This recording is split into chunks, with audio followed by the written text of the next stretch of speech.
चला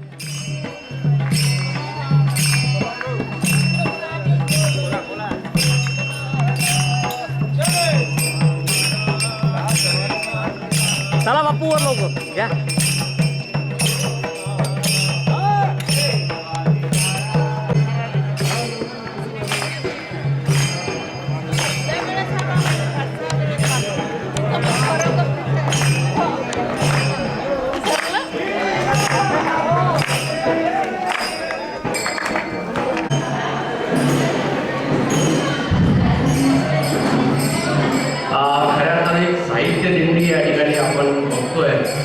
दरवर्षीप्रमाणे इथं आलेल्या सर्व पुस्तकांचं एका साहित्य दिंडीमध्ये रूपांतर होते आणि सर्व पुस्तके या ठिकाणी दिंडीच्या स्वरूपात आणल्या जातात. इथं असलेल्या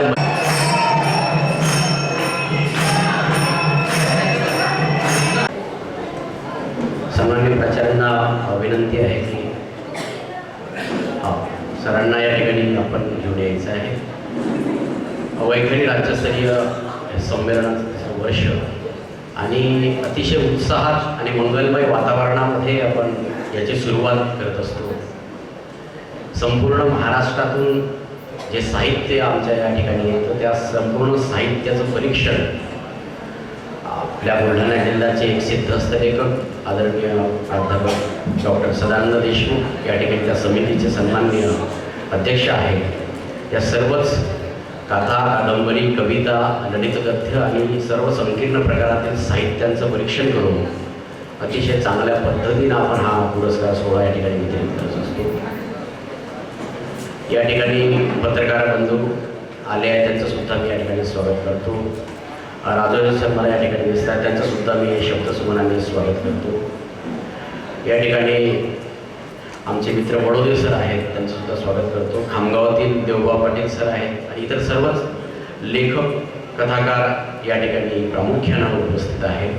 त्यांचं मी आमच्या महाविद्यालय संस्थेच्या वतीनं शब्दसुमनाने स्वागत करतो. आदरणीय भालचंद्र जोशी सर यांचं आगमन झालं आहे. टाळ्या वाजून आपण त्यांचं स्वागत करतो.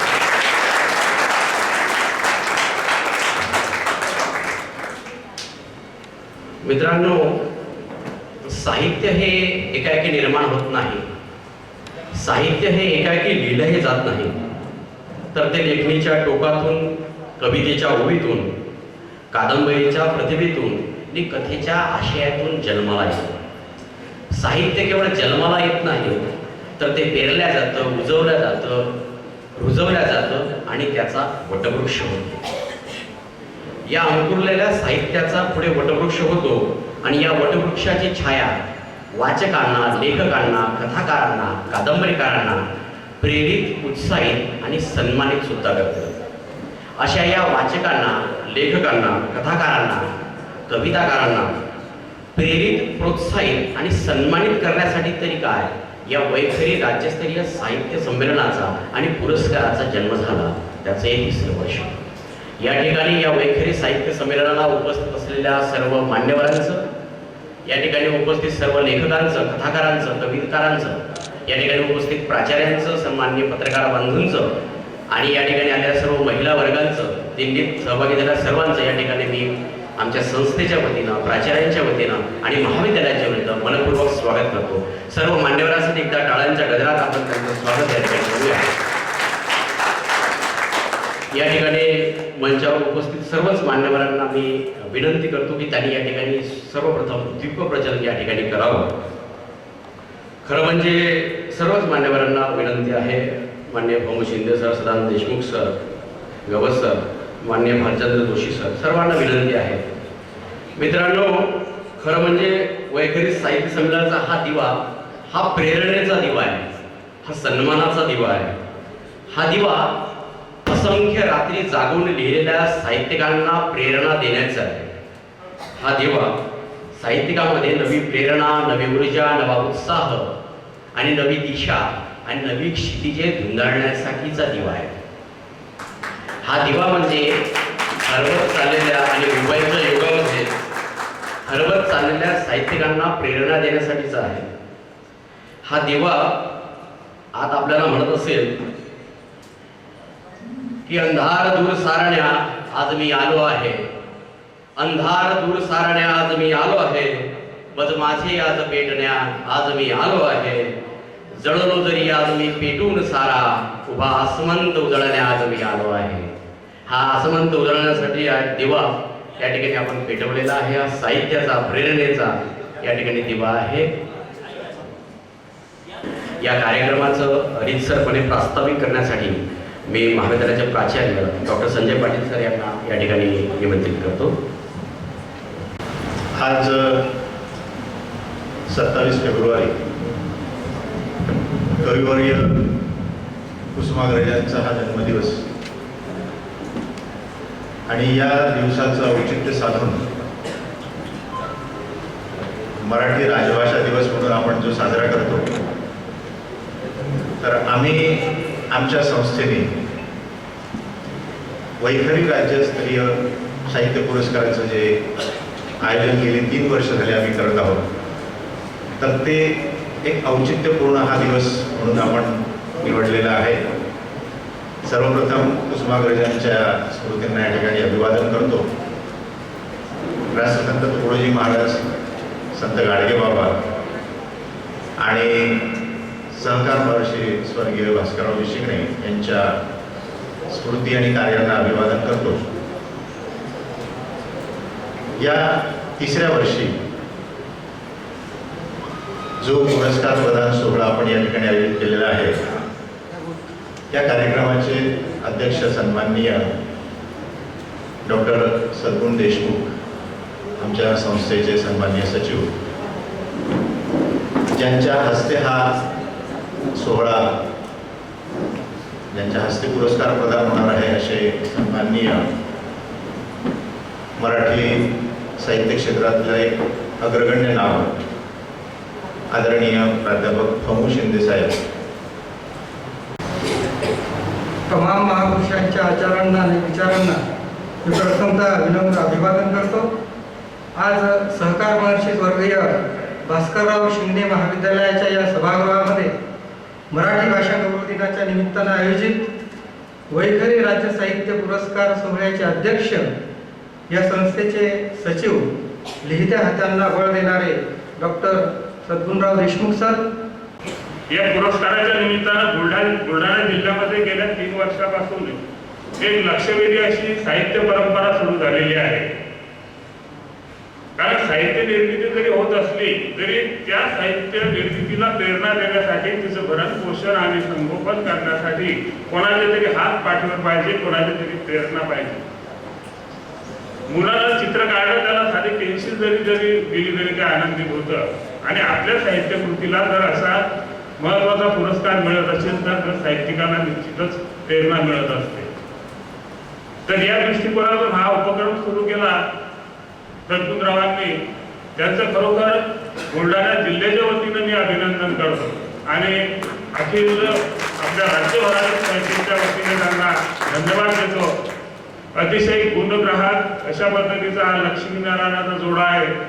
आमचे अनेक वर्षापासूनचे संबंध आहेत. त्या शेतकऱ्याच्या जीवनाविषयी फक्त 2च ओळी या ठिकाणी सांगतो की आस अजून बाकी आहे, आशा अजून बाकी आहे, आस अजून बाकी आहे, आशा अजून बाकी आहे, जीवन संपू दे दैन्यात जरी, स्वप्नांच्या रात्री अजून बाकी आहे. शेतकऱ्यांचं संपूर्ण जीवन जे ताकदीनं मांडणारे सिद्धस्त लेखक म्हणून आपला पुनश्च एकदा मी या ठिकाणी स्वागत करतो. यानंतर आपल्याला सत्कार काही घ्यायचे आहेत.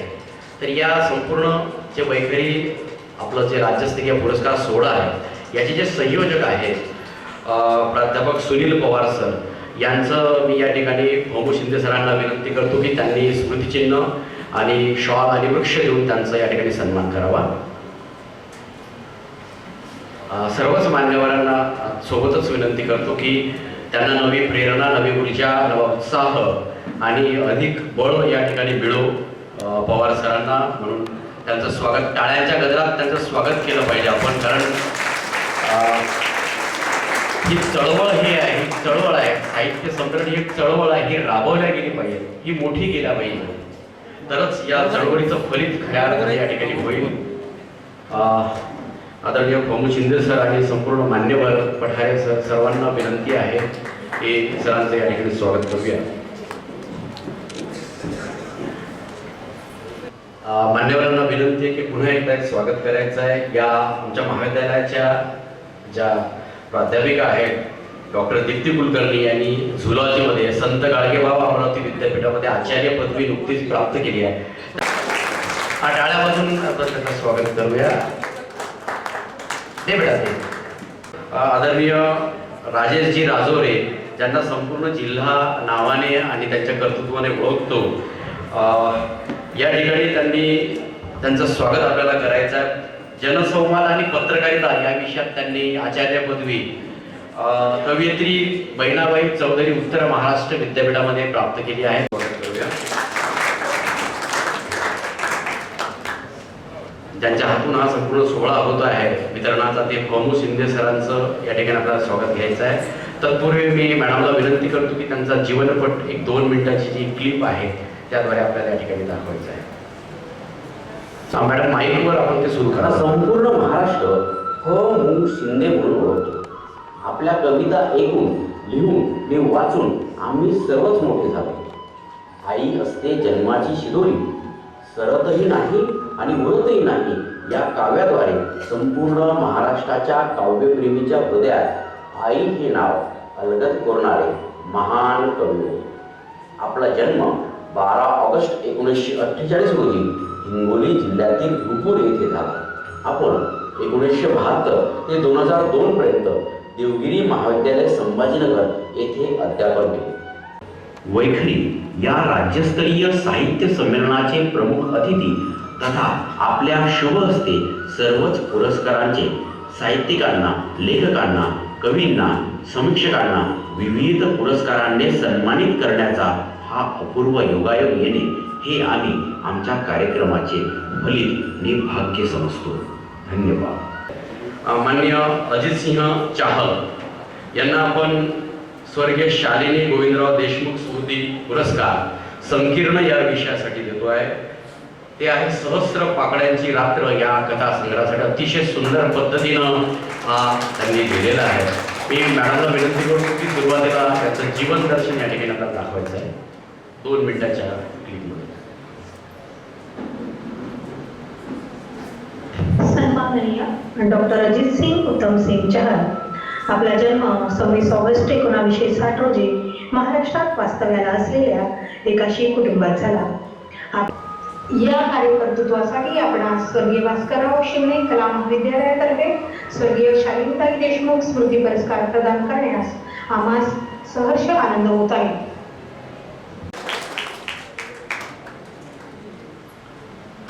अतिशय सिद्धहस्त लेखक आणि सुंदर पद्धतीचा तो संकीर्ण हा प्रकार कथासंग्रह त्यांनी या ठिकाणी रेखाटलेला आहे.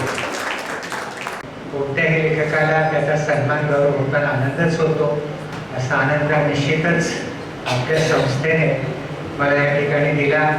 सर्व दिवंगतांना या ठिकाणी मी विनम्र अभिवादन करतो. आज राजभाषा दिवस आहे. कुसुमाग्रजांना अभिवादन करून माझे 2 शब्द संपवतो. धन्यवाद. माननीय श्री नितीन कोतापल्ले यांना प्राचार्य स्वर्गीय गोपू देशमुख स्मृती पुरस्कार कादंबरी या प्रकारासाठी बहाल करण्यात येतो आहे. तर त्यांचं जीवनपट 2 मिनिट आपल्याला या ठिकाणी क्लिपच्या माध्यमातून. साहित्य क्षेत्रात सर्वांना परिचित असणारे व्यक्तिमत्व म्हणजे सन्माननीय नितीन नागनाथ कोतापल्ले. तसेच याच कादंबरी स्वर्गीय भास्करराव शिंदे कला महाविद्यालयातर्फे प्राचार्य स्वर्गीय गोपू देशमुख स्मृती पुरस्कार प्रदान करण्यास आम्हास मनस्वी आनंद होत आहे. सत्कार आपण या ठिकाणी करतो. सपत्नीक सत्कार सरांचा या ठिकाणी आपण करतोय. की संपूर्ण कुटुंब असताना आपला सत्कार होणे टाळ्यांच्या गजरात आपण या ठिकाणी. आदरणीय व्यासपीठ आणि मित्र, सर्वप्रथम 2025चा हा वैखरी पुरस्कार माझ्या गुरु या कादंबरीला दिल्याबद्दल सहकार महर्षी भास्करराव शिंदे महाविद्यालयाचे मी मनपूर्वक आभार मानतो. या पुरस्काराचं मोल माझ्यासाठी खूप जास्त आहे. त्याचं कारण असं की ज्या निवड समितीनं गुरु या कादंबरीची निवड केली त्याचे अध्यक्ष डॉक्टर सदानंद देशमुख हे आहेत. मराठीतील एक सिद्धास्त कादंबरीकार म्हणून आपण त्यांना ओळखतो, पण त्याचबरोबर ज्या 2 मराठी कादंबरीच्या मानदंडांचा जीवनगौरव पुरस्कार देऊन आपण इथं सत्कार करतोय, ज्यांच्या कादंबऱ्या मी अतिशय झपाटून वाचल्या, त्यांनी प्रभावित झालो असे डॉक्टर राजन गवस आणि रंगनाथ पठारे सर यांना जीवनगौरव पुरस्कार प्रदान करण्याचा जो कार्यक्रम आहे त्यातच गुरु या कादंबरीचा सत्कार व्हावा हे माझ्यासाठी खूप महत्त्वाचं आहे, हा मोठा गौरव आहे. म्हणून ह्या आवडत्या 3 कादंबरीकारांच्या साक्षीनं आणि महाराष्ट्राचे लाडके कविवर्य प्रमोद शिंदे यांच्या हस्ते हा पुरस्कार मला दिला जावा हा खरोखरच मोठा गौरव आहे. प्रमोद शिंदे सर ख्यातकीर्त कवी आहेत, महत्त्वाचे कवी आहेत, लोकप्रिय आहे, पण त्याबरोबर ते मला लहानपणापासून पाहत आलेले आहेत. त्यामुळं माझ्या कुटुंबातले ते एक ज्येष्ठ सदस्य आहेत, त्यांच्या हस्ते मला हा पुरस्कार मिळावा हा खरोखर मोठा गौरव आहे. आणि या गौरवासाठी मी भास्करराव शिंगणे कला महाविद्यालय आणि डॉक्टर सखोंडराव देशमुख यांचे मनपूर्वक आभार मानतो. पुन्हा एकदा आपल्या सर्वांप्रती कृतज्ञता व्यक्त करतो आणि माझे मनोगत संपवतो. धन्यवाद. यानंतरचा स्वर्गीय प्रभावती भास्करराव शिंगणे स्मृती पुरस्कार कविता या प्रकारासाठी आपण या ठिकाणी प्रदान करतो आहे. त्यानंतर नावाची जी कविता मान्य श्रीपाद भालचंद्र जोशी हे विदर्भ साहित्य संघाचे आधारस्तंभ आहे. सर्व मान्यवरांना विनंती आहे की तत्पूर्वी मॅडमला मी विनंती करतो की त्यांनी त्यांचं जीवनपट 2 मिनिटांमध्ये दाखवावं. मराठी साहित्य क्षेत्रात ज्येष्ठ कवी, लेखक, समीक्षक, विचारवंत, वक्ते, संपादक, माध्यमतज्ञ अशी विविधांगी ओळख महाराष्ट्रच नव्हे तर देशभर ज्यांचे वलय आहे असे व्यक्तिमत्व म्हणजे माननीय श्रीपाद भालचंद्र जोशी. आज आपणास सहकार महर्षी स्वर्गीय भास्करराव शिंगणे कला महाविद्यालयाच्या वतीने आपल्या त्यानंतर या कविता संग्रहास स्वर्गीय प्रभावती भास्करराव शिंगणे स्मृती पुरस्कार प्रदान करताना आम्हाला सहर्ष आनंद होत आहे.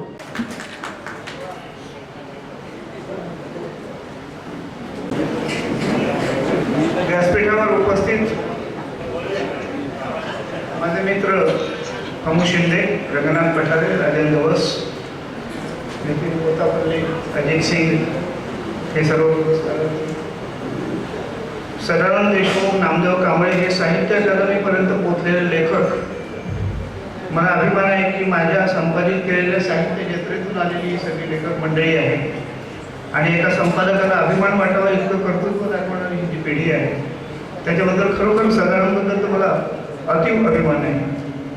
बुलढाणा हा महाराष्ट्राच्या आणि विदर्भाच्या सांस्कृतिक नकाशावरती गेले अनेक वर्ष हा सर्वात अधिक वाङ्मयी, सांस्कृतिक, सामाजिक अशा निर्मितीचा जिल्हा आहे. चळवळी आता आमचं नरेंद्र राज्यावर नाही आहे, त्याची जागा राजोरे घेता येत आता चळवळीच्या अंगाने.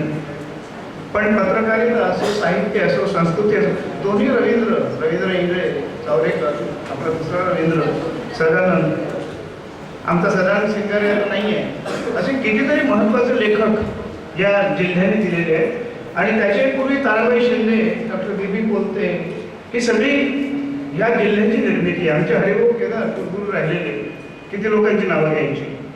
अशा जिल्ह्यामध्ये मी मलकापूरला विदर्भ साहित्य संमेलन घेतलं तेव्हा राजेंद्र शिंगणे होते, त्यावेळेला मंत्री होते. आणि शिंगणे कुटुंब जे याच्याबद्दल एक वेगळा आदर भास्करराव शिंगण्यांपासून महाराष्ट्रामध्ये जेवढे पुरस्कार दिले जातात, अगदी राज्य पुरस्कारासहित, कोणाचे पुरस्कार हे स्वीकारणीय असतात आणि कोणाचे पुरस्कार हे नाकारणीय असतात, याचा विवेक लेखकांनी बाळगला पाहिजे. आमच्याकडे एक इंडस्ट्रीज आहे पुरस्कार देणाऱ्याची, जो विदर्भ साहित्य संघाच्या अध्यक्षपदासाठी उभा आहे. कर्तृत्व काय, रोजचं पुरस्कार वाटप, त्यातली 100 मतं तशीच मिळणार आहेत त्याला. काही लोकांचा पुरस्कार वाटपाचा कारखाना आहे, तिथे तयार होतात पुरस्कार आणि विकले जातात. पुरस्कारांची प्रतिष्ठा घालवलेल्या युगामध्ये सगळ्यात महत्त्वाची गोष्ट जर काही असेल तर लेखकांवरचा, लेखनावरचा, पुरस्कारांवरचा जो संपूर्ण विश्वास समाजाचा उडालेला आहे तो जर पुनर्स्थापित करायचा असेल तर ते काम सरकार करू शकत नाही, सत्ता करू शकत नाही, राजकारणी करू शकत नाही, राजकारण्यांच्या संस्था करू शकत नाही. कारण त्या विशिष्ट उद्देशाने दिलेले असतात. त्यात भाषा, साहित्याचं जतन, संवर्धन हा उद्देश कुठेही लवलेविषयी नसतो. काही मतं घ्यायची असतात, काही संस्था ताब्यात घ्यायच्या असतात. असे पुरस्कार हे धिक्कारणीय असतात, नुसतेच नाकारणीय नसतात. परंतु महाराष्ट्रात काही असे पुरस्कार, आमचं वामन निंबाळकर समाज प्रबोधन प्रतिष्ठान नावाने पुरस्कार द्यायचा. एका लेखकाने दिलेला पुरस्कार शून्य किमतीचा असो, त्याचं मोल साहित्य अकादमी नोबेलपेक्षाही अधिक आहे, कारण तो लेखकाने दिलेला आहे, तो कवीने दिलेला आहे. प्रमोद शिंदे सारख्या आमच्या एका कवी मित्राच्या हाताने हा पुरस्कार आज श्रीपाद भारती जोशीच्या कवितेला मिळतो आहे. सरानंद देशमुख सारखा त्या निवड समितीचा अध्यक्ष आहे. भास्करराव शिंगणेंच्या नावाने असलेला आणि वैखरीचा एक अर्थ स्पष्टोच्चारित नामस्मरण ईश्वराचं जिथं घेतलं जातं ती वैखरी वाणी, तिचं नाव या पुरस्काराला आहे.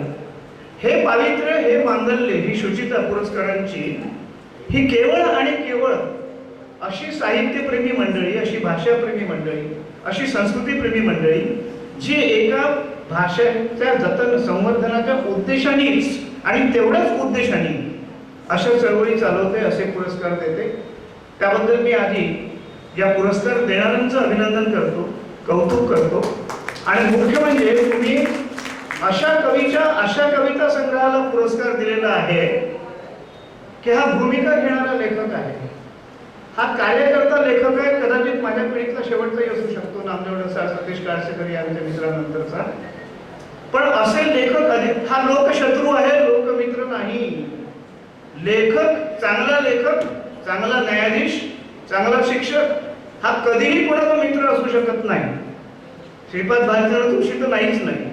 पण असे लोकशत्रू तुम्ही जेवढे अधिक निर्माण कराल, जे भाषेचं, साहित्याचं, समाजाचं, संस्कृतीचं संवर्धन करण्यासाठी व्यक्तिगत लाभावर पाणी सोडायला तयार आहेत, आणि अशांना जर तुम्ही पुरस्कृत करणार असाल तर अतिशय विनम्रपणे हा पुरस्कार मी आपला स्वीकारतो. धन्यवाद. माननीय डॉक्टर राजन गवस यांना आपण राष्ट्रसंत, वंदनीय राष्ट्रसंत तुकडोजी महाराज स्मृती जीवन गौरव पुरस्काराने या ठिकाणी सन्मानित करत आहे. गवस मराठी भाषेतील एक सिद्धहस्त लेखक म्हणून आपला लौकिक आहे. अंधश्रद्धा आणि घातक रूढी परंपरा यामुळे निर्माण झालेल्या देवदासी प्रथेवर भेदक भाष्य करणाऱ्या आपल्या भंडारभोग, चोंडक या कादंबऱ्या मराठी साहित्यात लक्षवेधी ठरल्या आहेत. म्हणूनच आम्ही आपणास वंदनीय राष्ट्रसंत तुकडोजी महाराज जीवन गौरव पुरस्कार अत्यंत विनम्रतेने आणि आदराने प्रदान करीत आणि वृक्ष देवतांचं स्वागत आणि सन्मान करावा. रोख रक्कम, स्मृतिचिन्ह, शॉल आणि साहित्य अकादमी पुरस्कार सरांना प्राप्त झाला आहे. नमस्कार. साधारण पाठीमागची मुलं जी आहेत त्याने इतक्या जांभया देऊन भुकेनं व्याकुळ झालेली आहेत की हे आता किती ताणायचं असा प्रश्न मलाही पडलेला आहे. पण या कार्यक्रमाचे सर्वा ज्यांचं नाव मला फार आवडतं, सद्गुणराव देशमुख, कार्यक्रमाचे अध्यक्ष. आई हे एक नाव असतं, आई हे एक नाव असतं, घरातल्या घरात गजबजलेलं गाव असतं. बस आहे तेवढ्या दोन ओळी अमर करून टाकलं प्रमोद शिंदे. एखाद्या कवीला अशा दोन ओळी सुचाव्यात की शक्क उलटली तरी ह्या दोन ओळी राहतील. पठारे सर आहेत, त्यांच्याविषयी मला फार आश्चर्यच वाटतं की ते अभिजात समितीचे अध्यक्ष होते. आणि कोणीतरीच नाव घेतं त्यांचे की ते अध्यक्ष होते असं. बाकीचे सगळे आपणच सांगत असतात की हा अभिजात दर्जा आम्ही आणला आणि हे बिचारे काही म्हणत नाहीत, अरे होय होय त्यांनीच आणला. म्हणजे यातली एक गंमत मला सहज आठवली आता की अभिजात भाषा म्हणून दर्जा मिळाल्यानंतर त्याचं पत्र आणायला महाराष्ट्रातले लोक विमानानं दिल्लीला गेले. म्हणजे आज अमेरिकेतलं पत्र दुसऱ्या सेकंदाला व्हॉट्सअप वरून खामगावला येतं. आणि अशा काळामध्ये लोक विमान करून दिल्लीला पत्र घ्यायला जातात. मला काय कळेनच की हे व्हॉट्सअप, पोस्ट, फॅक्स हे सगळंच बंद पडलेलं असेल त्या काळात कदाचित. आणि ह्या सगळ्यामध्ये श्रेयाचं राजकारण चालत असताना ज्याने खरं कष्ट केलं म्हणजे यांची कमिटीतले सर्व सदस्य आणि स्वतः पठारे सर, अशा काही गोष्टी सामाजिक जीवनामध्ये घडत असतात. भाषिक व्यवहारात तर काय काय प्रचंड घडत असतं. पण श्रीपाद जोशी सर म्हणाले की काही पुरस्कारांमुळं की जो स्वीकारावा असं वाटणं, त्या पाठीमाग देशमुख कुटुंबीय असतील, हे कॉलेज असेल, पण इथं आलो ते मात्र सदानंद देशमुख मुळे. कारण हा मित्र कधीतरी भेटतो आणि शेवटी मैत्र भाव हा महत्वाचा असतो. मित्र हो, या पुरस्काराचा मी अतिशय नम्रपणे स्वीकार करतो. फक्त 3 गोष्टी सांगून थांबणार आहे. एक, की आपण मराठी माणसं दिवस साजरे करायला आणि दिवस घालायला एक्सपर्ट आहोत. ते दिवस साजरा केला की काम संपलं. मराठी भाषा दिवस, जसं सुरक्षा सप्ताह, त्या आठवड्यात गाडी व्यवस्थित चालली की बस. म्हणजे काय लोक आहोत आपण. दिवस घालणे आणि दिवस साजरे करणे, मराठी भाषा दिन साजरा करतो आपण. काय मराठीची अवस्था करून सोडली आपण. म्हणजे इकडं प्रचंड मोठी संमेलनं घडतात, कोट्यावधी रुपये खर्च केले जातात. साहित्य संघाच्या निवडणुकांमध्ये आता फक्त मारामाऱ्या व्हायच्या बाकी आहेत. म्हणजे त्या आता निकाला दिवशी वगैरे होतील, हे लोक पिस्तूल वगैरे घेऊन जातील. पण काय मराठीची अवस्था करून ठेवलेली आहे. आपण कुठंही असलो तर आपल्या भाषेविषयी आपल्याला अभिमान काय आहे हे कधीतरी हा प्रश्न विचारून बघा की मला माझ्या मराठीचा अभिमान आहे का. काय केलं मी मराठीसाठी. म्हणजे हे दिवस साजरे करतात आणि यांची पोरं इंग्रजी माध्यमात असतात. किती वाईट लोक आहोत आपण. म्हणजे मराठी शाळा सगळ्या बंद पडतायत. इथं माझा दीपक फाळके नावाचा विद्यार्थी या नांदुर या भागामध्ये प्राथमिक शिक्षक आहे. या सगळ्या भागाचं वर्णन तो मला सांगतो की काय मराठी शाळांची स्थिती आहे. जिल्हा परिषदेच्या सर्व शाळा बंद करणं हे कुणाचं ध्येय आहे. कोण यासाठी खटपटी लटपटी करताय. आणि या सगळ्या इंग्रजी माध्यमाच्या शाळा महाराष्ट्रभर पसरवण्याचं कुणाच्या शाळा आहेत त्या. या राजकारण्यांच्या, धनदानग्यांच्या. आणि बळी कुणाचा घेतायत तर गोरगरीब पोरांचं. म्हणजे इथं जाणाऱ्या पोरांची व्यक्तिमत्व ही दुभंगलेली असतात. म्हणजे तो धड मराठी बोलू शकत नाही, मराठीत विचार करू शकत नाही, आणि धड इंग्रजी बोलू शकत नाही, इंग्रजीत विचार करू शकत नाही. अशा परिस्थितीमध्ये आपल्या मध्यम वर्गाला म्हणजे नवशिक्षित मध्यम वर्गानं महाराष्ट्राचं वाटोळं केलं. जुना जो मध्यम वर्ग आहे त्यांचं त्यांच्या ठिकाणी व्यवस्थित चाललेलं आहे. पण आमची बहुजनांची शिकलेली जी नवीन मध्यम वर्गातली पिढी आहे ही अतिशय घातक निघाली. याने कधी वाचलं नाही, याने कधी ऐकलं नाही, याने कुठल्याही कलेशी आपला संबंध राखला नाही, हे नेहमी चंगळवाण्यामध्ये खुश राहिले. आपला मिळणारा पगार, आपली मुलं, याने कधी गावाच्या वेशीचं तोंड बघितलं नाही, आपल्या आई बापाला कधी घोटभर पाणी दिलं नाही. असा नवा मध्यम वर्ग नव्या शिक्षणानं बहुजन समाजात तयार झाला आणि त्याने आपला अतोनात घात केला. अशानेच मराठी भाषेचं वाटोळं करायला अग्रक्रमानं भाग येतो. बरं, या शाळा, मराठी शाळा बंद पडल्या तर पहिला आघात कुणावर होणार आहे? त्या आमच्या पोरी किमान इथं कॉलेजमध्ये येता येतात. उद्या या सगळ्या शाळा बंद पडल्या तर पहिला शिक्षणाचा हक्क मुलींचा हिरावून घेतला जाणार आहे. कारण बाप असा विचार करतो की पोराला कर्ज काढून शिकवूया, मुलगी काही दुसऱ्या घरात जायची आहे, हिच्यासाठी एवढी यातायात कशाला? ते सगळ्या जिल्हा परिषदेच्या शाळा बंद झाल्या तर पहिल्यांदा मुली शिकणं बंद होणार आहे. याच्याविषयी काहीच गांभीर्य नाही आपल्याला. आणि असे दिवस साजरे करून, म्हणजे आता त्या नाशिकला विश्व संमेलन आहे, इतका अमाप पैसा खर्च केला जाणार आहे, पण या पैशातून आपण मराठीसाठी काही करू शकतो, मूलभूत करू शकतो, हा विचारच कोणी करायला तयार नाही. हा मुद्दा क्रमांक 1. मुद्दा क्रमांक 2, काही असे हकाटी पेटत असतात, मराठी मरणार.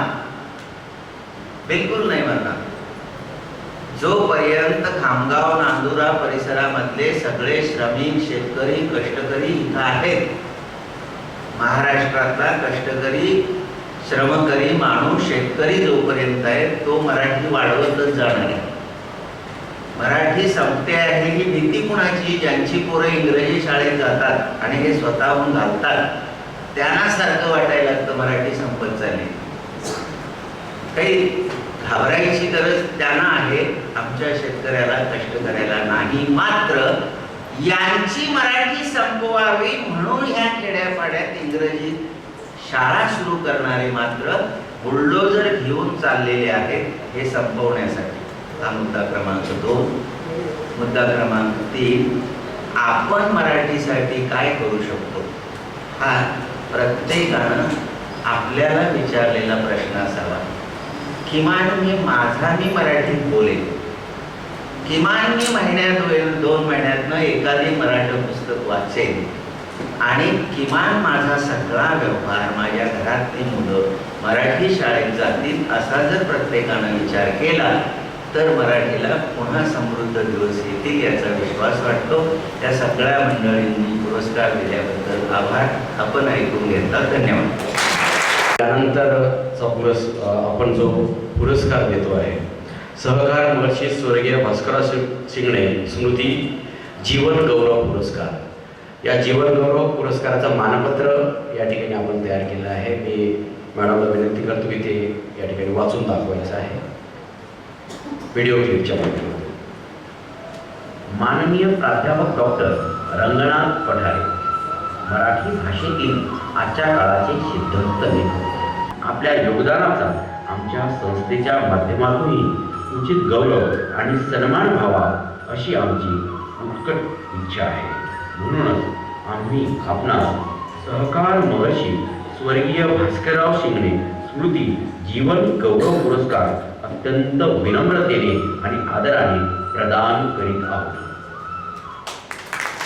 धन्यवाद. सर्व मान्यवरांना विनंती आहे की टाळ्याच्या गजरात आपण रंगनाथ पठारे सरांचं स्वागत करूया. सहकार महर्षी स्वर्गीय भास्करराव शिंगणे स्मृती जीवन गौरव पुरस्कार अतिशय आदराने, सन्मानाने आम्ही आपणास प्रदान करत आहोत. निश्चितपणे हे आमचं भाग्य या ठिकाणी आहे. सरांनी सांगितल्याप्रमाणे मराठी भाषेला अभिजात दर्जा प्राप्त करून देण्यासाठी आपलं योगदान संपूर्ण महाराष्ट्राला परिचित आहे, सुपरिचित आहे. टाळ्यांच्या गजरात आपण रंगनाथ पठारे सरांचं या ठिकाणी स्वागत करूया. आपल्याकडे अपूर्व योगायोग, अपूर्व अशी संधी आणि आमचं भाग्य की सरांचा सत्कार आणि सन्मान करण्याचा सोहळा आम्हाला प्राप्त झाला. मी आदरणीय रंगनाथ पठारे सरांना विनंती करतो की त्यांनी या सत्कार सन्मान सोहळ्याला या ठिकाणी उत्तर द्यायचं आहे.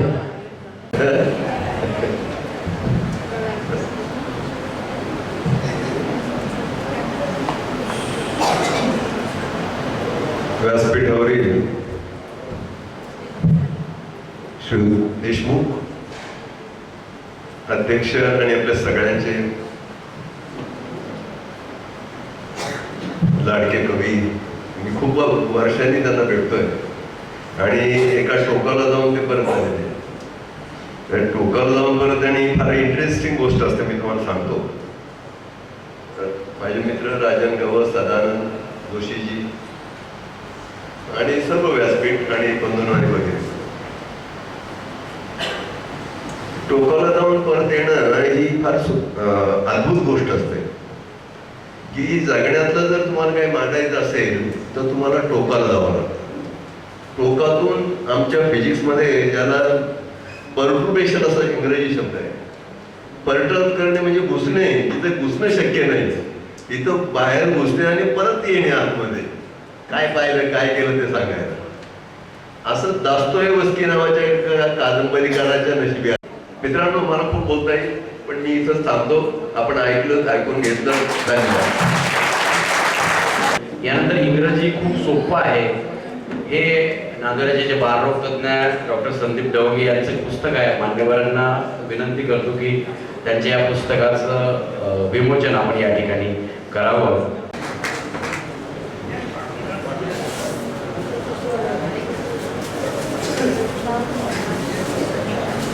सोबतच मनाची या ज्यांच्या वक्तृत्वाची आपण वाट बघतो आहे ते संपूर्ण महाराष्ट्राला सुपरिचित असणारे फमू शिंदे सर, ज्यांच्या कवितांनी पुस्तकांच्या पानावर आणि वाचकांच्या मनावर 4 दशकापासून राज्य केलं आहे, असे कविवर्य आणि या संपूर्ण सत्कार सोहळ्याचे मुख्य आकर्षक फमू शिंदे सरांना मी या ठिकाणी विनंती करतो की त्यांनी या ठिकाणी आपलं मनोगत व्यक्त करावं. उपस्थित रसिक आणि बंधू भगिनींनो, आपली पत्नी समोर असताना सुद्धा बंधू भगिनींनो असं कसं काय म्हणतात, असं एकदा पुलंना म्हणाल्यानंतर ते त्यानंतर त्यांच्या पत्नी उपस्थित असताना एक सोडून बंधू आणि भगिनींनो असं ते म्हणू लागले. त्यांनी ते सुचवलं की असं काही असत नाही. ज्यांना पुरस्कार देऊन सन्मानित केलेलं आहे त्या सर्व लेखक कवी मित्रांचं मी आपल्या सर्वांच्या वतीनं मनपूर्वक अभिनंदन करतो. खूप छान आणि उत्कृष्ट लेखनाचा इथे सन्मान झालेला आहे आणि निवड समितीमध्ये सुद्धा काम करणारी जी मंडळी असते त्यांनी आवर्जून जे जे उत्कृष्ट आहे त्याचाच सन्मान होईल अशीच निवड केलेली आहे. ही सुद्धा माझ्या दृष्टीनं अतिशय धन्यतेची गोष्ट आहे. नेहमीच असं घडेल याची काही खात्री देता येत नाही, पण इथे मात्र अतिशय आनंददायक अशा प्रकारच्या सगळ्या अप्रतिम उत्कृष्ट लेखनाची निवड झालेली आहे. खरं तर सांस्कृतिक चळवळ चालवणं ही आपलीही जबाबदारी आहे असं मांडणारी नेतृत्व कमी होत चाललेली आहेत असं नाही. पूर्वीही ती होती, आजही आहे.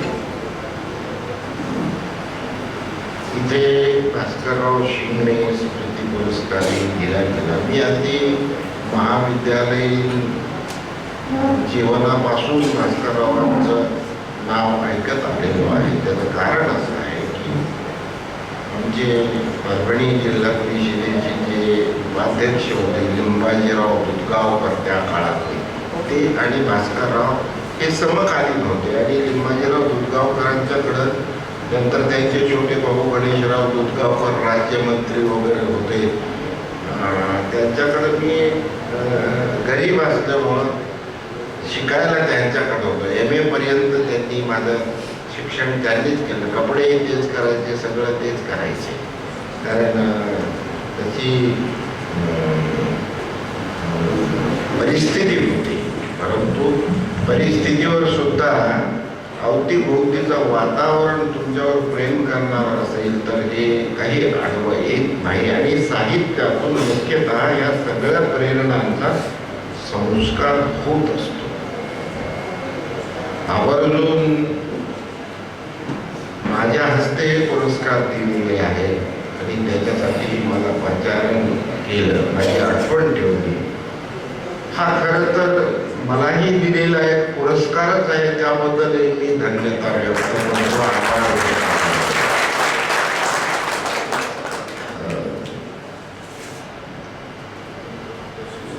मनोगत काय, आम्ही सगळे मराठीचे, इंग्रजीचे, कुठल्याही विषयाचे प्राध्यापक म्हटल्यानंतर कोणताही मुद्दा नसताना 50 मिनिटं कसं बोलायचं आणि काय बोललो हे लक्षात कसं येऊ द्यायचं नाही, ह्याच्यात आम्ही फार वाकबगार असतो आणि फार भाषण लांबवायचं सुद्धा नसतं. असा एक दृष्टांत नेहमी सांगितला जातो की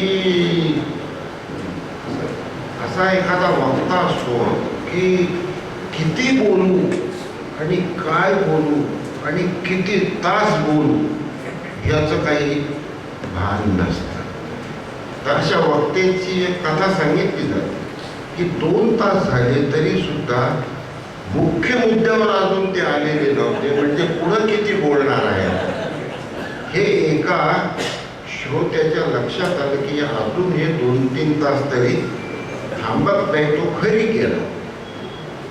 कुणाला काय त्याला एका त्यातल्या ते गेला असेल घरी काय, आणि सगळ्यात मोठा जो दंडा होता घरी उंच असा तो घेऊन आला आणि त्या वक्त्याच्या समोर येऊन बसला. आता हातात दंडा घेऊन समोरून जो बोलतो त्याच्याकडे पाहतो टाकला हो, तर तो जरा बोलण्यात चाचून लागला की आता काहीतरी अनावस्था प्रसंग उद्भवतो की काय, हे दंडेवाल्याच्या लक्षात आलं आणि तो उभा राहून म्हणाला, तुम्ही चाचरण्याचं घाबरण्याचं मुळीच कारण नाही म्हणाले. तुम्ही तुमचं थेटपणानं बोलणं चालू ठेवा, तुम्हाला काही धोका नाही.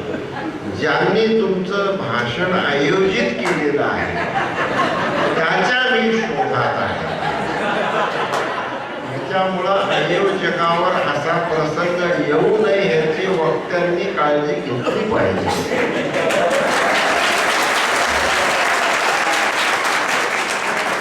हा त्या दृष्टांताचा सारांश आहे. तेव्हा मित्रांनो, असे सांस्कृतिक महत्ता ठेवणारे उपक्रम फार आवश्यक असतात आणि इथे खामगाव सारख्या ठिकाणी ज्या गावाला मोठी साहित्यिक परंपरा आहे, मोठी साहित्यिक परंपरा, की खामगाव म्हटल्याबरोबर पटकन एका मोठ्या लेखकाचं नाव तुमच्या डोळ्यासमोर येतं की ज्याचं विस्मरण मराठी साहित्याला कधीही होऊ शकत नाही. अशी सांस्कृतिक धारणेची परंपरा असलेलं हे शहर आहे आणि तिथे मी आलो. या गोष्टीचा मला बोलावलं यापेक्षा मला यायला मिळालं या गोष्टीचा मोठा आनंद आहे. आणि तुमच्या सारख्या रसिक मंडळींची गाठ भेट होणं, शेवटी कवीला तरी काय लागतं, रसिक भेटला की त्याला असं वाटतं की आपण जे काही लिहिलं, ज्यांच्यासाठी लिहिलं, आपण भरून पावलं. आता काय लिहिलं, खरंच आपल्यासाठी लिहिलं की नाही याची शहानिशा वाचक करत नाहीत म्हणून बरं आहे. आणि मी तर माझ्या इतक्या कोणीही प्रेम कविता लिहिलेल्या नाही. मनू शिंदे यांची प्रेम कविता या विषयावर एक मुलगी PhD झालेली आहे.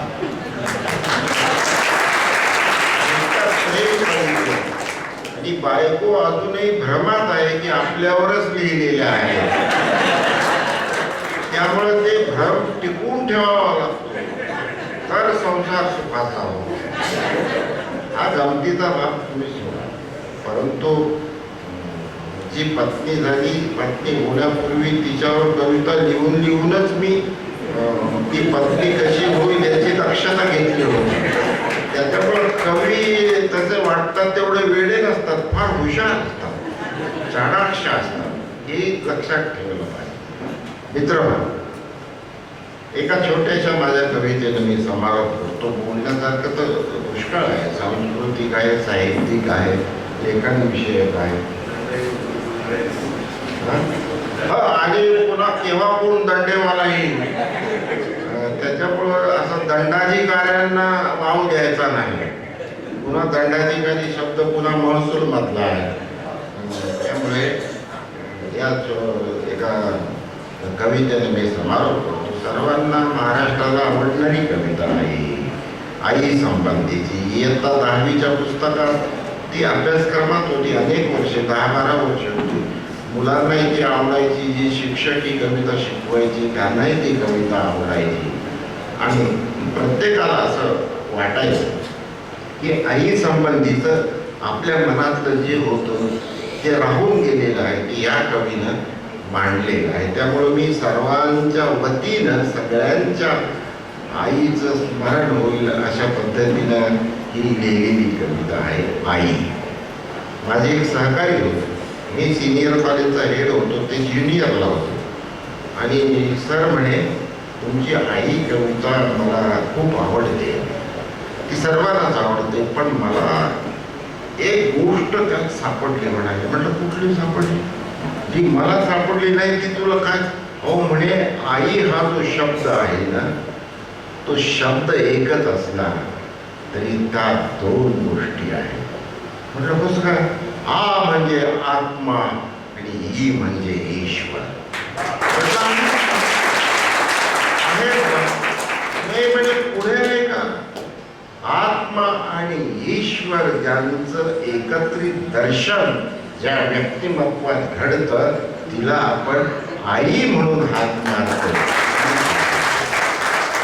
काय कोणत्या भावनेनं विचार करेल आपण जे लिहितो त्याच्या संबंधी या गोष्टीचा हा खरा आनंद असतो आणि तो तुमच्याशिवाय मिळू शकत नाही.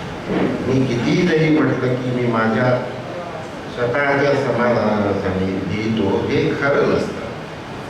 स्वतःलाही अनेकदा आपण लिहिलं त्याच्यामुळं समाधान होत नाही, म्हणून पुन्हा पुन्हा आम्हाला नव्यानं काही नवीन गोष्टी लिहाव्या लागतात. या कवितेनं मी समारोप करतो.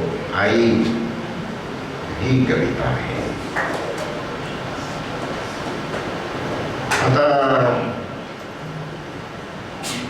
मी एक लोकमतमध्ये सदर चालवत असेल, फार पूर्वी तुम्हाला माहिती असेल, कलगीतुरा नावाचं तरुण त्यावेळी तुम्ही असाल तुमच्यापैकी आलेलं, लोकमतमध्ये असायचं कलगीतुरा, म्हणजे तुम्ही प्रश्न विचारायचे आणि मी त्याचं उत्तर द्यायचं.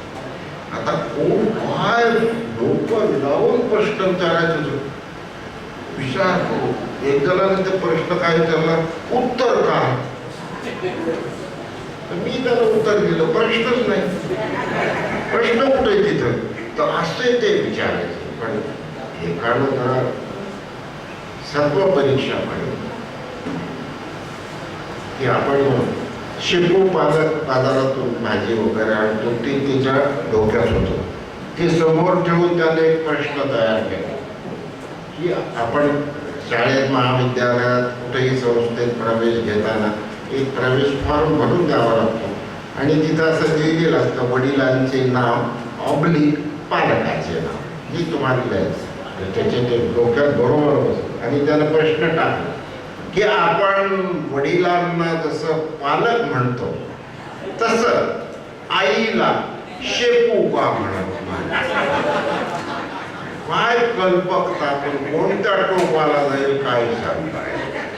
म्हणजे आपण वडिलांना जसं पालक म्हणतो त्याप्रमाणे आईला शेपू का म्हणत नाही? त्याने फार गैरसमजात राहू नये म्हणून मी त्याला सांगितलं की जी मुलं आपल्याच जन्मदात्यांना भाजीपाल्यासारखा मोजतात. त्या मुलांचा कढीपत्ता व्हायला वेळ लागला. कढीपत्ताच का? कारण काढत्या तेलामध्ये असं उकळत राहावं लागतं आणि माणसं जेवायला बसल्यावर कढीपत्ता बाजूला काढतात. घासाचं भाग्य सुद्धा त्याच्या नशिबात नसतं. म्हणून जन्मदात्यांची कृतज्ञता आयुष्यभर बाळगायची असते.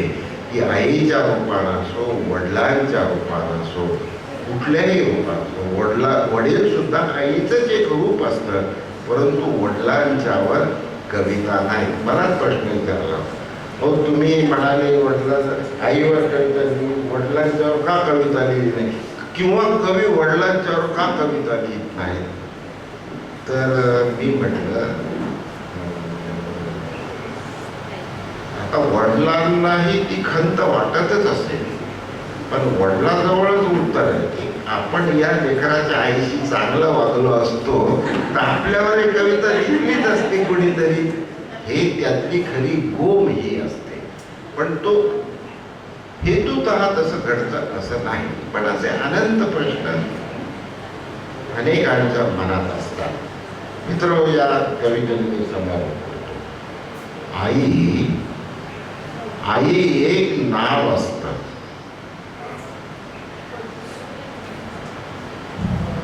हे आम्हाला कधी कधी आमचं सगळं दप्तर त्यांच्याकडे असतं आणि पुन्हा त्यांचा धाकही असतो. दोन गोष्टी विचारून हे म्हणजे तोंडापुरतं नाही. पण तुम्ही कधी घरी आलात तर मी चहा करताना पाहुण्यांना म्हणजे तुम्हाला पाहिलं लक्षात येईल की मी किती धाकात आहे. पण ते उत्तर ती नाही. तिला चहा करायचं आहे तर ती पाहुण्यापुरतच करते, माझा टाकत नाही. मग मी त्याच्यासाठी चहा करतो की मला माझंही टाकता येतं. ती काय काय निमित्त शोधून पाहायला. या कवितेने मी समारोप करतो. कविता तशी पाठ असते, परंतु एखाद वेळी सांगता येत नाही. आई एक नाव असतं. प्रत्येकाच्या आईचं कोणाचं अंक असेल, कोणाचं टंक असेल. माझ्या आईचं नाव यमुना असं होतं, ते प्रवाही नाव होतं. अशी वेगवेगळी. आणि आमच्या पत्नीच्याही आईचं नाव गोदावरी. म्हणजे दोघांच्याही आईच्या नावात प्रवाही पण असल्यामुळं आम्ही एका डोहात सापडलो असं ते म्हणजे नदीचाच विषय निघाला. म्हणून जी गमतीची मांडणी अशी मधून मधून होत असते. आई एक नाव असतं. घरातल्या घरात गजबजलेलं गाव असतं. काही कुठं जायची गरज नाही. आईच्या मांडीवर डोकं ठेवलं की सगळं जग तुमच्या जवळ आहे असा अनुभव देणारी ती आईची मांडी, आईची माया असते. या अर्थात आई एक नाव असतं. घरातल्या घरात गजबजलेलं गाव असतं. सर्वात असते तेव्हा जाणवत नाही. सर्वात असते तेव्हा जाणवत नाही. आता नसली कुठंच तरीही नाही म्हणवत नाही. नाही म्हणवत नाही. जत्रा पांगते, पालक उठतात. आत्मीयता काय असते आणि आईनं संस्कार दिलेले काय असतात. जत्रा पांगते, पालं उठतात. उडक्या जमिनीत उमाळे गाठतात. जिथं पाल लावलेलं असतं खांब निघून गेलेले असतात, पण जिथं पाल असतं त्या सगळ्या आठवणी जमीन सांभाळत असते. आईचं अंतःकरण ते असतं. पालं उठतात, जत्रा बांधते, पालं उठतात, पोरक्या जमिनीत उमाळे गाठतात. आई मनात तशीच ठेवून जाते काही. आई मनात तशीच ठेवून जाते काही. जीवाचं जीवालाच कळावं असं देऊन जाते काही. जीवाचं जीवालाच कळावं देऊन जाते काही. आई असतो एक धागा. आई असतो एक धागा, मातीला उजेड दावणारी समईतली जागा. तेच छान आहे आईचं. आणि तो उजेड नसेल तर मुलं चाललीच नसती. ज्याला आम्ही जीवनाला संबोधून वाटचाल वगैरे म्हणत असतो, ती त्या समईच्या प्रकाशाने दाखवलेली वाट असते. आई असतो एक धागा, वातीला उजेड दावणारी समईतली जागा. घर उजळतं तेव्हा तिचं नसतं भान. घर उजळतं तेव्हा तिचं नसतं भान. विझून गेली अंधारात की सैरावैरा धावायलाही कमी पडतं रान. पिकं येतात जातात, माती मात्र व्यापूळच. पिकं येतात जातात, माती मात्र व्यापूळच. तिची कधीच भागत नाही तहान. पिकं येतात जातात, माती मात्र व्यापूळच. तिची कधीच भागत नाही तहान. दिसत काहीच नसलं डोळ्यांना तरी खोदत गेलो खोल खोल की सापडतेच अंतःकरणातली खाण. याहून का निराळी असते आई, याहून का निराळी असते आई. ती घरात नाही, ती घरात नाही तर मग कुणाशी बोलतात गोठ्यात हंबरणाऱ्या गाई. तर मग कुणाशी बोलतात गोठ्यात हंबरणाऱ्या गाई. आई खरंच काय असते, आई खरंच काय असते. लेकराची माय असते, वासराची गाय असते, दुधाची साय असते, लंगड्याचा पाय असते, धरणीची ठाय असते. आई असते जन्माची शिदोरी. आई असते जन्माची शिदोरी. सरतही नाही, उरतही नाही. सरतही नाही, उरतही नाही. आई एक नाव असतं, आई एक नाव असतं. आता नसते तेव्हा घरातल्या घरात गलबललेलं गाव असतं. नसते तेव्हा घरातल्या घरात गलबललेलं गाव असतं. आई एक नाव असतं. धन्यवाद. सरांनी जितक्या कविता आईवर तितक्याही प्रेमावर लिहिल्या. ताई या ठिकाणी उपस्थित आहेत, सरांना साथ देणाऱ्या. मला वाटते सरांपेक्षाही आणि सरांसोबतच ताईंसाठी एक दोन शब्द आहे की विश्वास असू दे मनास तू ढाळू नको. विश्वास असू दे मनास तू ढाळू नको. आपल्या माणसाची साथ सोडू नको. चालेल मी अनवाणी याच पावलांनी, फक्त पावलांनी पावलांची साथ सोडू नको. यानंतर या संपूर्ण कार्यक्रमाचं ज्यांनी आयोजन केलं, जे आमचे मार्गदर्शक आहेत, त्यांचं एक वाक्य नेहमी मला आठवतं की आपण या सर्वांना जगवलं पाहिजे. असं या सर्वांना जगवणारे, वाचवणारे आणि ज्यांना संस्कृतीची जाण आहे, सोबतच वैद्यकीय व्यवसायासोबत मानवी जीवनाचं दर्शन जे आम्हाला घडवतात, ते आमच्या संस्थेचे सन्माननीय सचिव, आमच्या या कार्यक्रमाचे अध्यक्ष, आमचे सर्वांचे आधारस्तंभ डॉक्टर सद्गुण देशमुख सरांना मी विनंती करतो की त्यांनी अध्यक्षीय भाषण या ठिकाणी करावं. प्रथमतः वंदनीय राष्ट्रसंत तुकडोजी महाराज, संत गाडगे बाबा, आमचे मार्गदर्शक सहकार महर्षी भास्करराव शिंगणे आणि माझे आई बाबा यांना मी प्रथमतः अभिवादन करतो.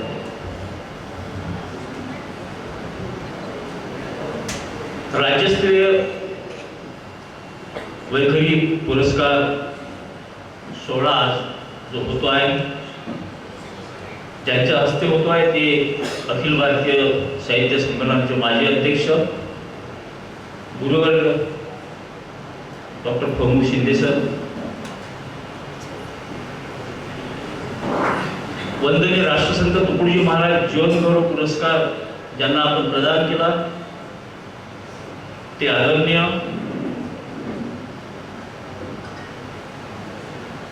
राजन गवस सर, साहित्य क्षेत्रामध्ये ज्यांनी जीवनभर असं योगदान अर्पण केलं आणि ज्यांना सहकार महर्षी स्वर्गीय भास्करराव शिंदे स्मृती पुरस्कार आपण प्रदान केला, ते आदरणीय गुरुवर रंगनाथ पठारे सर,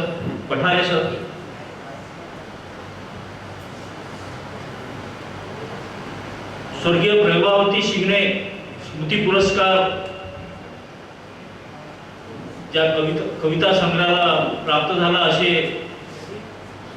आम्ही विद्यार्थी दशेपासनं साहित्य चळवळीशी विदर्भामध्ये म्हणजे आमची सुद्धा चळवळी त्या माध्यमातून झाली. आम्ही विदर्भ साहित्य संघाची गुरुपूजा स्थापना केली होती, तेव्हा राम शेवाळकर आणि आपण पण होते, राम शेवाळकर अध्यक्ष होते, तेव्हापासून जळणघळण झाली. असे आमचे आदर्श आदरणीय श्रीपादजी जोशी, ज्यांना प्राचार्य स्व गोकू देशमुख पुरस्कार कादंबरीकरिता प्राप्त झाला, ते मान्य श्री नितीनजी उत्तापल्ले, स्वर्गवासी शालिनी देशमुख स्मृती पुरस्कार विदर्भातील संकीर्ण प्रकाशनासाठी जो पुस्तकासाठी जो घोषित झाला, असे आदरणीय अजित सिंहजी चहल, आमचे मित्र, आमचे या चळवळीचे एक प्रेरणास्तंभ आणि या निवड समितीचे अध्यक्ष आदरणीय डॉक्टर सदानंदजी देशमुख, निवड समितीचे मुख्य संयोजक डॉक्टर सुनील पवार, संस्थेचे उपाध्यक्ष डॉक्टर दिलीप देशमुख, सह सचिव डॉक्टर निलिमा देशमुख, महाविद्यालयाचे प्राचार्य डॉक्टर संजय पाटील, या निमित्ताने उपस्थित असलेले राजीची राजोरे, माझी ज्येष्ठ बहीण आणि पितृतुल्यशी पुष्पलता मानकर, या कार्यक्रमाला प्रामुख्याने उपस्थित असलेले सर्व पत्रकार वर्ग, महाविद्यालयाचे प्राचार्य,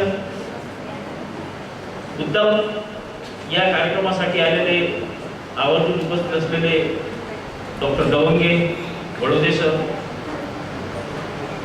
डॉक्टर कोरगडे, बोरगरजी आणि अनेक असे रसिक मित्रांनो, सकाळीच आमच्या अंतराळ येथील वारकरी महिला आणि पुरुष आहेत. ग्रंथदिंडीच्या द्वारे आपल्या सभागृहामध्ये सर्वांचं आगमन झालं आणि आपण पाहता व्यासपीठावर सर्व साहित्याची मांडणी आहे आणि खऱ्या अर्थाने मला असं वाटते की स्वर्ग वगैरे ह्या ज्या गोष्टी आहेत ना, या ठीक आहे, तुम्ही मानता स्वर्ग गोष्टी पाहता, पण मुळात इथंच स्वर्ग आला असं मला वाटते. मुश्किल आहे. आमचं भाग्य आहे खऱ्या अर्थाने, आमचं सर्वांचं भाग्य आहे की ते लोक आले आणि म्हणूनच मी सर्वप्रथम आपल्याला संस्थेच्या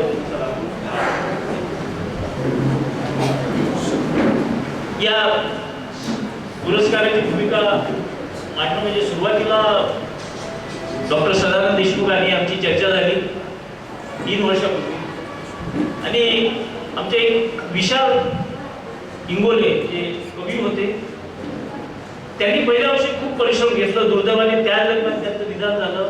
त्यांची जी किडनी आहे ती डॅमेज झालेली होती. कधी ते जाणार होते, पण ते असताना सुद्धा म्हणजे ते सिरियस असताना सुद्धा या कार्यक्रमाला उपस्थित राहिले.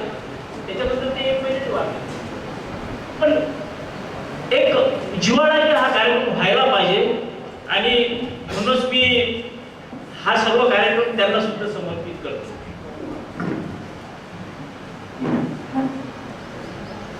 डॉक्टर सदानंद देशमुख यांच्या माध्यमातूनच हा कार्यक्रम होतो आहे. नुकतंच आता विदर्भ साहित्य संघाची निवडणूक आहे. आपले श्रीपादजी भालचंद्रजी जोशी हे अध्यक्षपदासाठी उभे आहेत. मला असं वाटते हे जो इतिहास पाहत हे सगळं पुनर्वा केलं होतं. त्यांच्या प्रत्येकाच्या लेखनामध्ये आत्म्यामध्ये सुख दुःख आहे म्हणून साहित्य निर्मिती झालेली आहे आणि हे पुरोगामी लोक आहेत. आणि म्हणूनच एका पुरोगामाला कुठंतरी आपण मनाने पाठिंबा देऊ आणि ते यावेळेस निवडणुकीमध्ये निश्चित चांगल्या मताने निवडून यावं अशी मी सर्वांच्या वतीने आवाहन करतो आणि त्यांना आश्वासन देतो. त्या काळामध्ये आम्ही जेव्हा लहान होतो ना, म्हणजे विद्यार्थी दशेमध्ये असताना काय वैभव होतं साहित्य संघात. विदर्भ साहित्य संघाचं खूप वैभव होतं. वेगवेगळे कार्यक्रम नेहमीच व्हायचे. दर महिन्याला हे चालूच राहायचं काहीतरी. पण आज कुठेतरी वृत्तपत्र आम्हाला विशेषतः मी कनेक्ट असल्यामुळे माहिती नाही, पण वृत्तपत्रात कुठे काही बातम्या येते आणि काय तिथलं आता इथलं असतो आम्ही जाणतो आहे.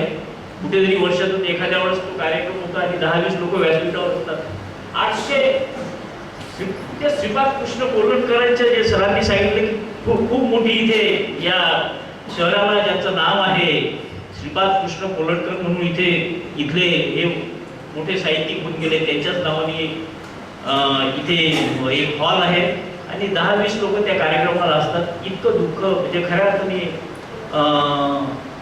मराठी साहित्याचा किंवा हा मराठी विषयाचा जेव्हा ही चर्चा होते तर तेव्हा हे प्रामुख्याने जाणते आणि वाईट वाटतं. तेव्हा मला निश्चितच वाटते की सरांच्या माध्यमातून जोशी सरांच्या माध्यमातून निश्चितच विदर्भ साहित्य एक मोठ्या उंचावर येईल याच्यामध्ये काही शंका नाही. या प्रसंगी मी सर्वांचं आभार मानतो आणि आपल्या सर्वांचं आभार मानून जय हिंद जय महाराष्ट्र. मराठी विभागाकडून डॉक्टर ढाले मॅडमांना विनंती करतो की सर्वांचे या ठिकाणी आभार त्यांनी व्यक्त करायचे आहे. सर्व सन्माननीय प्राध्यापक या सर्वांचे पुनश्च एकदा आभार व्यक्त करते. सुद्धा मी या ठिकाणी आभार व्यक्त करते आणि सन्माननीय अध्यक्षांच्या वतीने कार्यक्रमाची सांगता ही राष्ट्रगीताने होईल. राष्ट्रगीतासाठी सर्वांनी आपापल्या जागेवर पुढे राहा. निलेश 114